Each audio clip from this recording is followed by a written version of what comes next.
Hi, my name is Mark Lester Dusabili, taking the course of Bachelor of Science in Marine Engineering. And today I'm going to demonstrate the safety measures, safety precaution, calibration, and checking involved in using multimeter or multi-tester. So before we start, we have to be familiarized and we have to know each part of a multi-tester. So this right here is the pointer or the needle. This is the scale.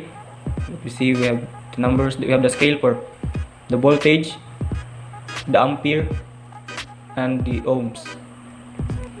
This is the 0 ohm adjuster, the infinity knob or the dial for the pointer. These are the test probes, the positive probe, the negative probe, the range selector and the range. And we also have a buzzer right here. To use a multi-tester, we have to see if there is a continuity in the multi-tester. And before that, we have to adjust the pointer using the infinity knob. We have to put it to 0.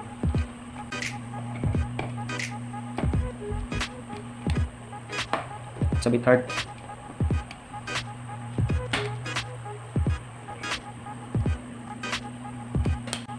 And now we will test its continuity. We have to make sure that the range selector is in ×1. And we have to adjust it using the 0 ohm adjuster.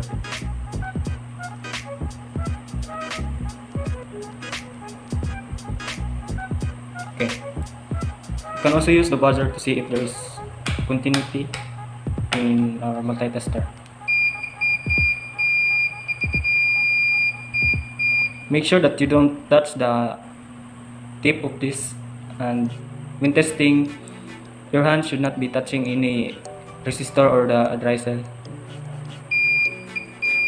Make sure to calibrate it to 0 before using it to test any resistor or dry cell using the infinity knob or the 0 ohm adjuster.